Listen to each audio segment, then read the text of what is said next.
옆분하고 인사하겠습니다. 반갑습니다. 우리 한 번 더 인사하겠습니다. 사랑합니다. 축복합니다. 사랑합니다. 축복합니다. 볼 수 있게 된 것이 얼마나 기쁨인지 보겠습니다. 자, 오늘은 대속죄일, 레위기 말씀 중에 중요한 대속죄일이라는 제목을 할 말씀 나누겠습니다.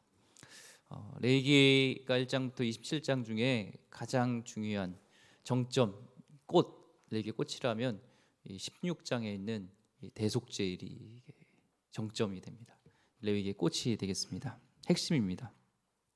이스라엘 백성들이 1년 365일 중에 가장 거룩히 여기는 날, 그 달이 바로 7월 10일, 바로 대속죄일. 이 날을 가장 거룩하게 여기는 날입니다. 안식일보다, 안식일을 중요시 여기잖아요, 이스라엘 백성들이요. 그렇죠? 안식일에는 일도 하면 안 되고, 사람이 쓰러졌어도 도와줘도 안 되고, 막 여러 가지 그런 율법들이 있는데, 그런 거룩한 날보다 더 중요한 날, 가장 거룩한 날이 대속죄일입니다. 대자가 들어갔죠. 대속죄일입니다. 이 날은 이스라엘 백성이 지은 모든, 지난해의 모든 죄가 다 이렇게 사함받는 날이에요. 모든 죄가, 알고 지은 죄, 모르고 지은 죄, 정결 예식을 하고 제사를 드렸지만 미처 용서받지 못한 그 모든 죄까지도, 이스라엘 모든 죄가 단번에 속죄받는 날이 바로 이 대속죄일입니다. 그래서 하나님은 이 대속죄일을 매년 정하여서 이 날을 계속 지키라고 그랬죠. 오늘 34절 읽지는 않았지만 16장 34절 보면, 이는 너희가 영원히 지킬 규례라. 이스라엘 자손이 모든 죄를 위하여 1년에 한 번 속죄할 것이니라. 아론이 여호와께서 모세에게 명령하신 대로 행하니라. 영원히 지킬 규례, 매년. 그래서 한 번은 꼭 이 속죄일을 지켜야 됩니다.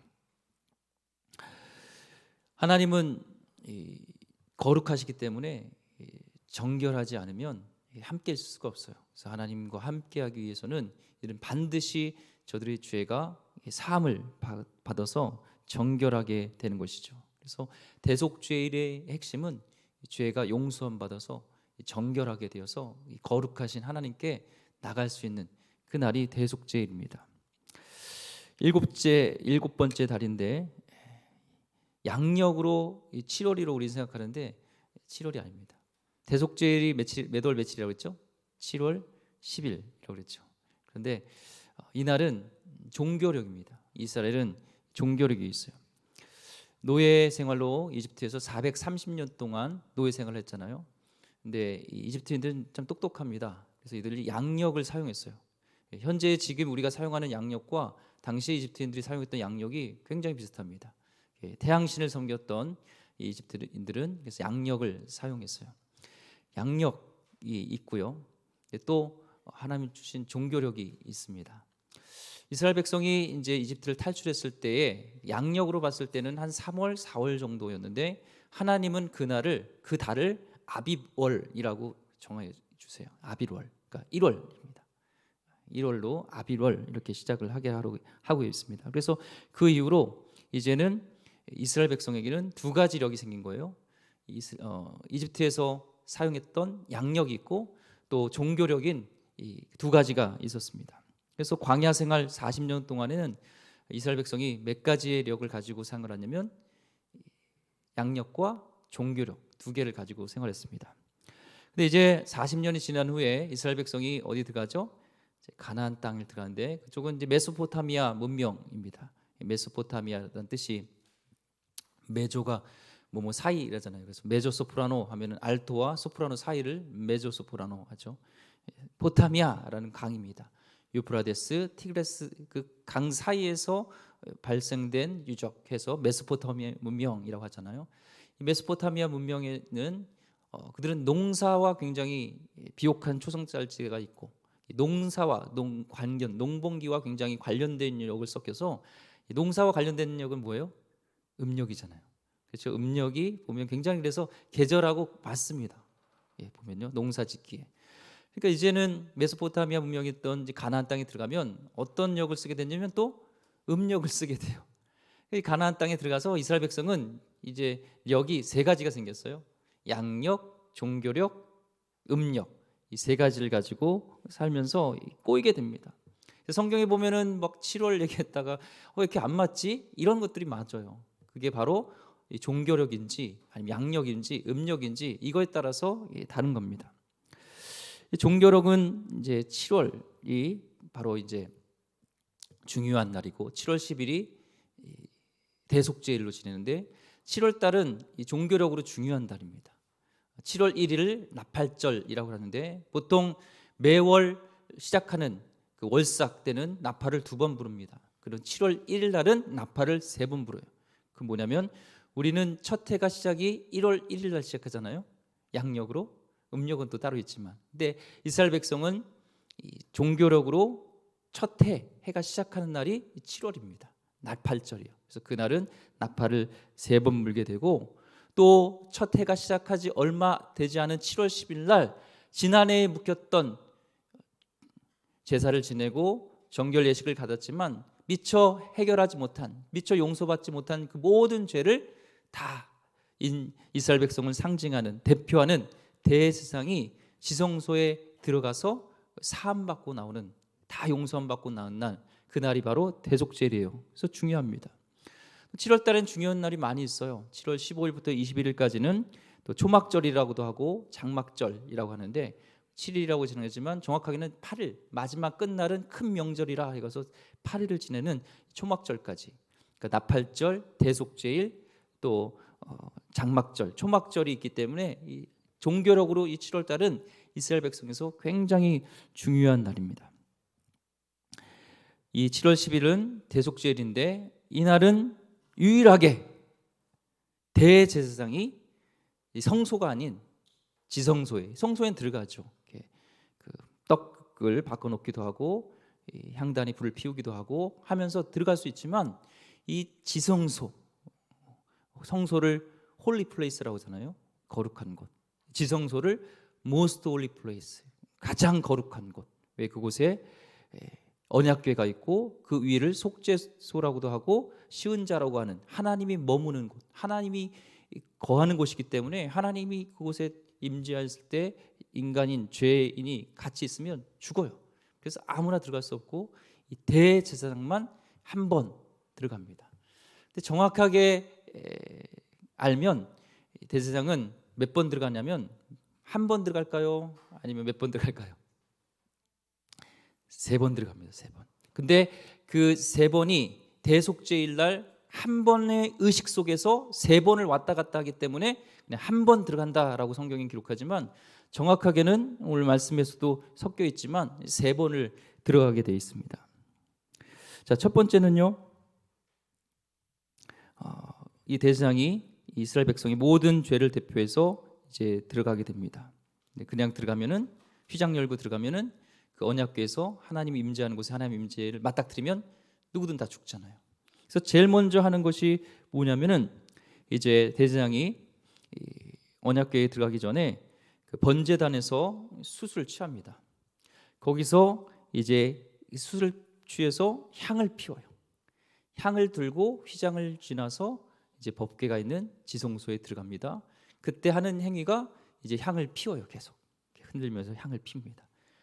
그러면서 그냥 들어가는 것이 아니라 개걸음을 해가지고 여기가 이제 지성소예요. 그럼 이제 휘장을 지나가서 지나갈 때 절대로 법궤를 보면 안 되고요. 그래서 보면 안 됩니다. 그래서 이 향을 피우면서 보면서 거기까지 법궤 있는 것까지 들어가요. 거기까지 계속 흔들면서. 그래서 언제까지 향을 이렇게 피우고 흔들냐면은 이 언약궤에 있는 위에 있는 그 스랍들의 날개가 보이지 않을 정도로. 그러니까 가득한 연기로 향의 연기로 가득해서 법궤가 보이지 않을 정도로 피우고 곳에 놓고 나옵니다. 뭘 상징하냐면 하나님을 직접 맞닥뜨리면 죽기 때문에 그 연기로 가리는 거예요. 하나님과 죄인인 제사장 인간인들을 가리는 일들을 합니다. 자욱할 때까지 향을 피우고 나와요. 이게 한 번 대속죄일 날 이제 대제사장이 들어가서 한 번 들어갑니다. 그 다음에 이제 이스라엘 모든 죄를 짊어지고 들어가야 되는데 이 대제사장도 인간이에요. 자기도 부지불식간에 죄가 있을 수 있죠. 그래서 오늘 보면은 이제 대제사장을 위한 용서를 먼저 받아야 됩니다. 그래서 대제사장을 위해서는 이 숫소가 필요하죠. 숫소를 잡아서 그 피를 가지고 이제 지성소에 들어가서 이제 연기가 자욱한 그곳에 들어가서 이제 법궤, 언약궤 위에다가 그 피를 찍어서 언약궤에 뿌립니다. 7번 뿌리죠. 근데 그때 두 번째 들어갔을 때 너 안 돼. 너 대제사장이지만 죄가 너무 많아. 그러면 대제사장은 죽어요. 그러면 대제사장은 살아서 들어갔지만 죽어서 나오면 무슨 의미냐면 하늘에서 어떤 소리가 들리지 않아도 대제사장이 죽었다는 것은 죄가 용서받지 못했다는 거예요. 대제사장의 죄가 용서받지 못했다는 것은 바로 이스라엘 온 죄도 용서받지 못했다는 것을 뜻합니다. 그런데 우리가 조심해야 할 것은요, 대제사장이 들어갈 때 방울을 달고 들어간다는 그런 얘기가 있었어요. 근데 그렇지 않습니다. 오늘 말씀에 4절 말씀에 보면요, 거룩한 세마포 속옷을 입으며 세마포 속바지를 몸에 입고 세마포 띠를 띠며 세마포 관을 쓸지니 이것들은 거룩한 옷이라 물로 그의 몸을 씻고 입을 것이며. 대속죄 날 대제사장은 들어갈 때 에봇을 다 벗습니다. 그리고 하얀 세마포 속옷 하나만 입고 들어가요. 저도 예전에 대제사장이 방울을 달고 들어간다고 이렇게 배웠어요. 그렇지 않아요. 성경에는 그런 말이 없습니다. 왜 그런 말이 이렇게 전파됐냐면 이 어린이 성경 동화에 옛날에 보면 이 방울을 달고 들어가는 그런 내용이 있었다고 해요. 그래서 그게 유래가 된 건데 정확하게 성경에 그렇지 않아요. 에봇도 벗고 하얀 속옷, 세마포 옷만 입고 들어가기 때문에 방울을 달지 않아요. 그리고 들어갑니다. 근데 허리에다가 들어갈 때 띠는 달고 들어가요. 그래서 죽었을 때 잡아당겨서 아무나 들어가지 못하기 때문에 들어가면 또 죽기 때문에 줄을 잡아당겨서 빼낼 수 있도록 합니다. 자, 첫 번째 향을 피워요. 그래서 언약궤를 가려요. 두 번째 대제사장의 죄를 용서받기 위해서 숫소의 피를 그 제단에 법궤에 뿌리게 됩니다. 7번 완전수. 그래서 완전히 정결화됨을 상징합니다. 자, 이렇게 돼서 대제사장의 죄가 이제 사함을 받은 후에 이제 이스라엘 백성의 죄를 사하기 위해서 염소 2마리를 이제 선택합니다. 오늘 21절과 22절 말씀 보니까 아론은 그의 두 손으로 살아있는 염소의 머리에 안수하여 이스라엘 자손의 모든 불의와 그 범한 모든 죄를 아뢰고 그 죄를 염소의 머리에 두어 미리 정한 사람에게 맡겨 광야로 보낼지니 염소가 그들의 모든 불의를 지고 접근하기 어려운 땅에 이르거든 그는 염소를 광야에 놓을지니라. 자, 한 마리 염소, 2마리 염소를 취해서 그 한 마리 염소는 안수합니다. 안수는 죄를 정가시킨다는 의미가 있죠. 그리고 아사셀이 있는, 오늘 성경에 보면은 아사셀이 있는 광야로 보내요. 아사셀이 뭘까요? 약자마다 많은 얘기를 하지만 공통된 의견은 이 아사셀은 광야의 악마, 사단, 광야의 귀신을 상징하는 거예요. 그러니까 죄가 있었던 그 근원, 한 마리 죄를 염소에 대해 온전 이스라엘 백성의 죄를 뒤집어 씌워서 그 죄가 있었던 처음에 그 악의 근원이었던 그 악마에게도 사단에게로 보낸다라는 그런 의미가 있습니다. 그리고 한 마리는 이스라엘 백성의 죄를 대속하기 위해서 잡아서 그 피를 지성소에 들어가서 언약궤에 뿌립니다. 그러니까 대제사장은 한 번 들어가는 것 같지만 3번을 들어가는 거죠. 정확하게 한 의식 속에서 3번을 들어가니까 한 번만 들어간다. 또 그렇게 얘기해도 무방함, 틀린 건 아닙니다. 자, 이때요 이스라엘 백성은 이 문헌에 의하면 첫 번째 향을 이렇게 피우고 또 두 번째 숫소에 피를 뿌리고 이런 대제사장이 하는 행위는 관심이 없어요. 근데 세 번째 이제 대제사장이 염소를 잡았다 하면 여기에 다 이 성막에 모입니다. 그 많은 이스라엘 백성이 성막에 다 모여요. 왜요? 그 염소의 피는 자신들의 죄를 사하기 위한 대속이기 때문에 중요해요. 다 모여요. 둘러칩니다. 성막에요. 그리고 김장을 합니다. 긴장해요. 그리고 대제사장이 염소피를 언약궤에 뿌리는 겁니다. 그런데 하나님이 또 보시기에 작년에 이스라엘 백성의 죄가 너무 많아. 그러면요, 온 이스라엘을 대표하는 누가 죽어요? 대제사장이 대신 죽는 거예요.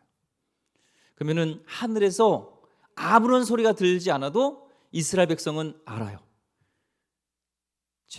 우리의 죄가 사함받지 못했다라는 것을 알 수 있는 것이, 다른 건 모르지만 단 한 가지 사실이 뭐냐면, 대제사장이 죽었냐 아니면 살아서 나오냐, 이거에 따라서 우리의 죄가 사함은 받았냐 못 받았냐, 이거를 알게 됩니다. 문헌에 의하면 대제사장이 이제 지성소에 들어가는 그 시간이 한 30분 정도였다고 합니다. 30분 정도. 30분이 되는 거예요. 야, 소리 잘 들어봐. 무슨 소리나? 슥슥 소리나. 아, 대제사장이 살아있네. 그래, 살아있어. 잘 하고 있는 것 같아. 어휴, 좀 기다려보자. 근데 한 22분 지나고 29분 되고 30분쯤 이제 나와야 되는데 안 나와요. 또 소리를 들어보는 거예요. 왜 안 나오지? 무슨 일 있어? 아, 기다려봐. 소리가 아직 나고 있으니까 뭔가 하고 있는 것 같아. 그래, 또 기다려보자. 37분이 됐는데도, 숨 죽였는데도 안 나와요. 또 죽었어? 아니야. 또 슥슥 소리가 나. 살았어. 좀 더 기다려보자. 41분 또 안 나옵니다. 다시 들어봐. 조용히 해봐. 왜 안 나오지? 48분쯤 돼서 이 성막의 그 휘장이 열리고 확 휘장문이 열려요. 와, 대장인가? 아닌가? 바람에 의해서 열린 겁니다. 52분이 돼서 드디어 대제사장이 발이 성막 문에서 그 휘장을 지나서 딱 나와요. 그때 사람들은, 이스라엘 백성은요, 온 이스라엘 백성은요, 환호성을 지르고 자기의 옷을 던지고 막 난리를 칩니다. 그 기쁨은 이루 말할 데 없죠. 그 의미가 뭐냐면, 대제사장이 마지막 염소의 피를 가지고 들어가서 그런 언약궤에 뿌렸는데 죽지 않고 살아서 나왔다는 것은, 온 이스라엘 백성이 그 대속죄인 날 다 용서함을 받았단, 작년에 있었던 자신들의 모든 찌꺼기와 죄악들이 다 용서받았다는 그 증거이기 때문에 이들은 기뻐하며 환호하며 탄성을 지르게 됩니다. 히브리서에서는 이렇게 말씀하시죠. 9장 25절 히브리서 말씀에, 대제사장이 해마다 다른 것의 피로써 성소에 들어간 것 같이 자주 자기를 드리려고 아니하실지니. 원래 대제사장은 해마다 들어가야 돼요. 근데 예수님은 그렇게 하지 않으셨습니다. 히브리서 9장 7절 말씀에, 오직 둘째 장막, 지성소가 있는 곳이죠. 대제사장이 홀로 1년에 한 번 들어가되 자기와 백성의 허물을 위하여 드리는 피 없이는 아니하나니. 반드시 대제사장인 자신과 이 이스라엘 백성의 죄를 위하여서 반드시 짐승의 숫소와 염소의 피가 뿌려져야 돼요. 희생 제사가 분명히 있어야 됩니다. 그런데 히브리서 7장 27절 말씀에 우리에게 복음이 되는 것이죠. 우리 같이 한번 읽어볼까요? 시작. 그는 저 대제사장들이 먼저 자기 죄를 위하고 다음에 백성의 죄를 위하여 날마다 제사 드린 것과 같이 할 필요가 없으니 이는 그가 단번에 자기를 드려 이루셨습니다. 아멘. 우리 예수 그리스도께서요, 대제사장 되셔서 그를 믿는 모든 죄를 끌어안으시고 이 지성소에 들어가신 거예요. 인간 대제사장은 하나님과 맞닥뜨리면 죽기 때문에 연기로 가리지만, 우리 예수님은 하나님이시기 때문에 연기를 가릴 필요 없이 들어가셨습니다. 그리고 인간 대제사장은 인간이기 때문에 죄 용서를 먼저 받고 대제사장 역할을 할 수 있었지만, 우리 예수님은 하나님이시기 때문에, 죄 없기 때문에 자신의 죄를 위하여서 사함받을 필요가 없이 지성소에 들어갈 수가 있었습니다. 그래서 히브리서 7장 27절 말씀에 단번에라는 이 말씀은, 예수님은 죄가 없으신 하나님이시다는 그 말씀을 나타난 겁니다. 향이 필요 없습니다. 숫소의 피가 필요 없습니다. 염소의 피가 없습니다. 대제사장 대신 예수님은 단번에 들어가셔서 짐승의 피를 통하여서도 죄 용서함을 받을 수 있다면, 곡식을 통해서도 죄를 용서를 하시는 것이 하나님의 마음이라면, 독생자 예수신 하나님은 당신이신 그 분의 흠없으신 피를 뿌려서 제단에 뿌렸다면, 우리를 위해서 뿌렸다면 그 죄는 완전히 사함을 받게 되는 줄 믿습니다. 그래서 예수님의 짐승의 피가 아닌 당신의 거룩한 어린 양의 피를 통하여서 단번에 우리의 제사가 되셔서 우리의 죄를 사하신 것이죠. 그러니까요, 이게 바로 십자가 사건입니다. 십자가가 우리의 죄를 사하기 위해서 이 희생 제물이 필요했는데 예수님 몸이 당신의 피를 가지고 그 사함을 받게 되어지는 그 놀라운 하나님의 은혜가 여기에 있습니다. 이게 십자가 사건입니다. 그러니까 예수님께서는 모든 죄를 짊어지시고 대제사장이 되셔서 십자가에 죽으셨어요. 그런데 곧바로 승천하시면 안 됩니다. 십자가에서 죽으시고 율법을 완성하기 위해서는 반드시 한 가지를 하셔야 합니다. 자, 대속죄의 날 이스라엘 백성이 언제 어떤 것을 보고 본인들의 죄가 사함을 받았다면서 환성을 치며 탄식을 하며 막 소리를 높이며 잔치를 하죠? 마지막 염소의 피를 가지고 들어갔다가 지성소에 들어갔다가 대제사장이 살아서 나오는 그것을 본 후에 그들의 온전한 죄가 사함을 받다는 것을 알게 되는 것이죠. 아무리 그들의 의식이 휘황찬란하고 그랬어도 대제사장이 지성소에 들어갔다가 죽어서 나오면 그들의 죄는 절대 사함을 입지 않은 거예요. 그러니까 예수님께서 십자가에서 우리의 모든 죄를 당신의 피로 사하시고 어린 양 되셔서 그 후에 예수님께서 부활을 하셨다는 것은 우리의 죄가 완전히 사함을 받았다는 온 우주적인 하나님의 선포입니다. 이건 온 우주적인 선언입니다. 어떤 누구도 어떤 사단도 우리를 정죄하거나 우리를 참소하지 못하는 그 하나님의 놀라운 은혜, 율법을 완성하러 오신 이 레위기 말씀을 우리가 정확히 잘 안다면, 대속죄에 대한 것의 의미를 우리가 안다면 예수님의 부활이 정말 우리의 죄가 온전히 사함을 입었구나라는 온 우주적인 사건이라는 거예요. 부활주일은요, 계란 먹고 끝이 나는 게 아닙니다. 내가 죽어야 한 매년 나의 죄를 용서함을 위해서 희생제물이 필요하고, 또 그것도 용서함 받을지 안 받을지도 모르는 그 죄가 어린 양 대신 하나님이신 예수님의 피로 인하여서 단번에 우리는 죄가 온전히 사함을 입은 그것을 증명해내는 사건이 예수님의 부활 사건인 줄 믿습니다. 그래서 예수님의 부활은요, 그를 믿는 모든 죄는 이제 용서되었다, 완불되었다라는 선언입니다. 그냥 기뻐하는 정도가 아닙니다. 제사를 지내고 또 이스라엘 백성은 죄를 집니다. 근데 대속죄일은 지난해 지은 죄를 한 번에 다 용서받는 겁니다.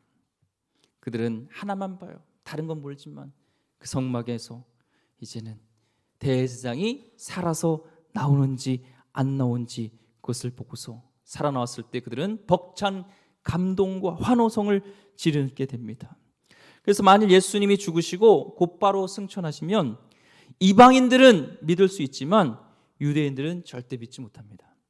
그래서 우리가 남의 구절이라고 얘기하는 로마서 4장 25절 구절은요, 이 레위기 말씀을 이해하면 이해가 됩니다. 로마서 4장 25절 말씀, 예수는 우리가 범죄한 것 때문에 내줌이 되고, 내줌이라는 것은 죽음이죠, 또한 우리를 의롭다 하시기 위하여 살아나셨느니라.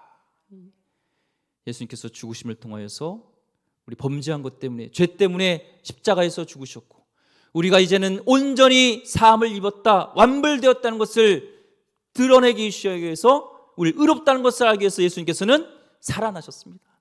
예수님의 부활을 믿는다면요, 우리 죄가 온전히 그 십자가에서 사함을 입게 된 줄 믿습니다. 더 이상 우리 예수님 안에서 정죄함은 없는 줄 믿습니다. 한 군데 더 볼게요. 여기도 란의 구절이 하지만 레위기 말씀, 오늘 말씀을 이해하면 이해가 됩니다. 고린도전서 15장 17절 말씀, 그리스도께서 다시 살아나신 일이 없으면 너희의 믿음도 헛되고 너희가 여전히 죄 가운데 있을 것이요. 예수님께서 십자가에서 죽으시고 부활하심으로 인하여서 이 대속죄를 완성하셨기 때문에, 예수님이 살아나셨기 때문에 지성소에 들어가서 자기 피를 드리고 거기서 죽음으로 끝이 아니라 다시 살아나심으로 인하여서 우리 죄가 완전히 용서된 것을 선포하시고 선언하게 되는 것입니다. 하늘에서 소리가 들지 않아도 이미 예수님께서 우리 죄를 용서하시고 우리를 의롭게 하긴 줄 믿습니다. 누구도 우리를 경계하지 못합니다. 참수하지 못합니다. 여러분이 사단이 오늘 여러분 정죄할지라도 예수님을 믿음으로 보혈의 능력을 힘입어서 그가 부활하심으로 나의 죄가 완불되었다는 것을 믿으며 승리하며 기뻐하며 나가시길 소망합니다. 그래서요, 레위기 16장은 레위기의 꽃입니다.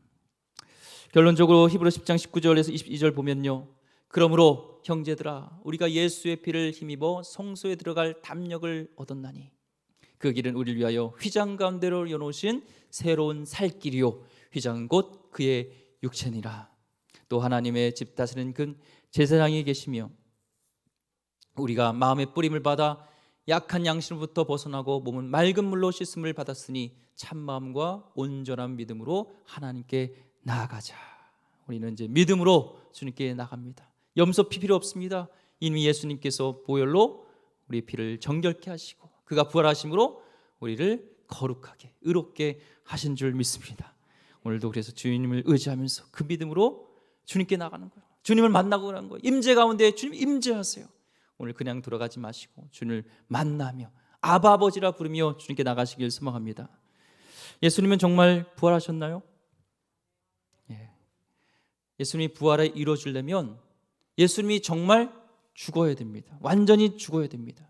그래서 예수님은 계속 성경에 보면은 육체가 부활하심을 온전히 죽은 것을 얘기하고 있습니다. 예수님이 잠들었다가 기절했다가 절대 아닙니다. 완전히 죽어야 돼요.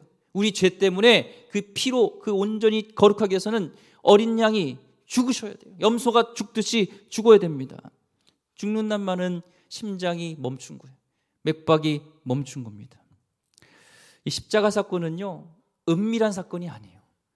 대중들에게 다 보이는 거예요. 이는 살인자다, 죽여야 된다는 것을 많은 사람들이 알 겁니다. 십자가에서 죽은 것은 은밀하게 죽은 게 아니라 진짜 죽은 것이고, 또한 로마 정부에서 죽이는 이 살인, 사형 선고는요 반드시 확인이 필요합니다. 사형을 현도하는 그 나라에서는요, 의사가 약을 투여하든지 뭐 단두대에서 하든지 당연히 의사가 사망을 진단한 후에 이게 형이 끝나는 거예요. 그러니까 예수님의 죽음에 대해서 죽은 것을 확인했죠. 원래는 이 십자가에 너무 힘들기 때문에 이제 발과 못을 박혀서 이렇게 묶여 있잖아요. 그러면은 지쳐가지고 숨을 쉬어야 되는데 횡격막이 올라가기 위해서는 무릎을 이렇게 올려야 됩니다. 그런데 이 무릎을 빨리, 너무 고통스러우니까 빨리 죽게 하기 위해서 이 무릎을 치게 해요, 망치로. 그래서 무릎을 쳐서 올라갈 힘이 없으면 숨막힘으로 죽는 거예요. 근데 성경의 예언대로 예수님은 무릎을 꺾지 않는다고 했죠. 그게 망치로 무릎을 때리지 않는다고 했고, 이미 예수님께서는 숨지셨고 더 이상 심장이 뛰지 않기 때문에 무릎을 꺾을 필요가 없었어요. 대신 창을 찌르죠. 병정이 창을 찌를 때 그냥 찌르지만 뺄 때는 돌려서 뺍니다. 갈비뼈가 부러지고 그러면서 심장이 터지고 물과 피를 다 쏟게 된 것.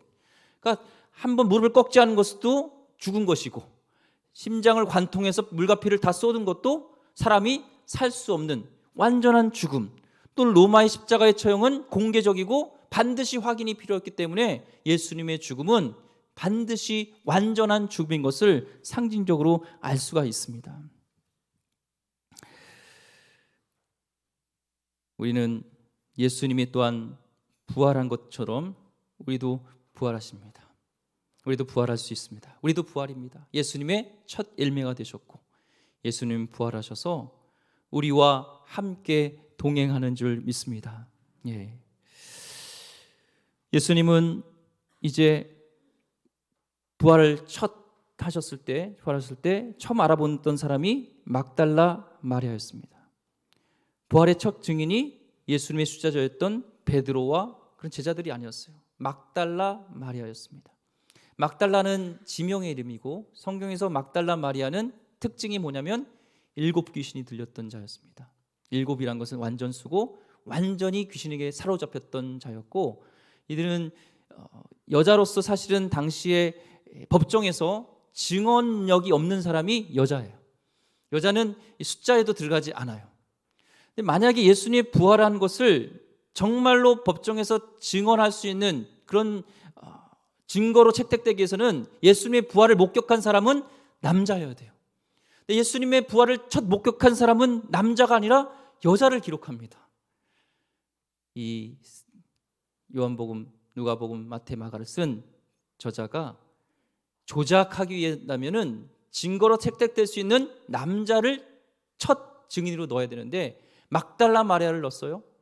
증인으로 채택될 수 없는, 증거로 채택될 수 없는 여자라는 것은 사실 여자였다는 거예요. 진짜로 예수님의 첫 부활을 목격한 사람은 여인이었다는 것이고, 더더욱 제정신에 있는 여인이 아닌 7 귀신이 들렸던 여인은 사람들이 제 저정신이 아니야, 쟤 미쳤어, 이런 여인을 증거인으로 채택되는 것은 법적 증거로 채택될 수 없어요. 그런데도 저자가 성경에 그렇게 기록한 것은 진짜로 그 막달라 마리아가 예수님의 부활을 실제로 목격했기 때문에, 부활하신 것을 봤기 때문에, 사실이기 때문에 그렇게 증언할 수밖에 없다는 것입니다. 예수님은 우리의 온전함을 위하여서 십자가에서 죽으시고 부활하셨습니다. 우리의 죄는 온전히 사함을 입었습니다. 또한 우리의 예수님의 부활은 첫 열매가 된 것이고, 첫 열매는 우리의 또한 부활이 된다는 거예요. 그날에 그 해의 가을 농사 중에 첫 해의 첫 이삭을 보고 첫 과일을 보면 다른 과일도 맛이 있을지 잘 익었을지 알 수가 있듯이 예수님의 부활을 통하여서 우리도 그렇게 부활할 것을 상징적으로 보여주신 것인 줄 믿습니다. 이 세상에서요, 어떤 염려와 걱정도 죽음이라는 염려 걱정 앞에는 고개를 숙일 수밖에 없어요. 성도님들 염려 있으시죠? 걱정 있으시죠? 근데 죽음이란 문제 앞에는요, 어떤 문제도, 경제적인 문제도, 건강의 문제도, 자녀 문제도, 관계적인 문제도 고개를 숙일 수밖에 없어요. 해결이 안 돼요. 근데 예수님이 그 죽음의 문제를 해결하셨다는 것은 우리 삶 가운데 부활의 신앙을 갖고 살아갈 때 우리의 염려와 걱정과 근심이 있을지라도 예수님께서 해결하셨던 것처럼 우리의 삶의 문제도 주님께서 인도하신다면 해결하고도 남을 줄 믿습니다. 오늘 부활의 신앙을 가지고 예수님과 함께 동행하는 하나님의 거룩한 백성 되기를 주의 이름으로 축원드립니다. 기도하겠습니다. 하나님 감사합니다. 날마다 또 죄를 질 때마다 또 우리가 몰랐던 죄까지도 대속죄일날 우리는 항상 희생제사를 통하여서, 동물의 희생을 통하여서 우리는 용서함을 받아야 하는데, 그것도 용서함 받을지 못할지도 불확실한 그런 모습이었지만 거룩하신 예수님께서 단번에 당신의 몸을 들이셔서 찢기셔서 피를 다 쏟으셔서 우리의 죄를 다 담당하시고 부활하심으로 우리 죄를 온전히 다 사함해 주시니 감사합니다. 예수님의 또한 부활이 우리의 부활인 줄 믿습니다. 우리 삶의 염려와 근심과 걱정이 많지만 우리 주님보다 크지 않습니다. 부활하신 주님보다 크지 않습니다. 다시 한번 부활의 신앙을 갖고 하나님 대저희는 7번 넘을지라도 다시 일어나는 말씀을 가지고 다시 우리 곁 세우실 주님을 믿으면서 승리한 주님을 바라보며 다시 일어나는 우리 성도님 되게 하여 주옵소서. 귀하신 예수 그리스도 이름으로 기도드립니다. 아멘.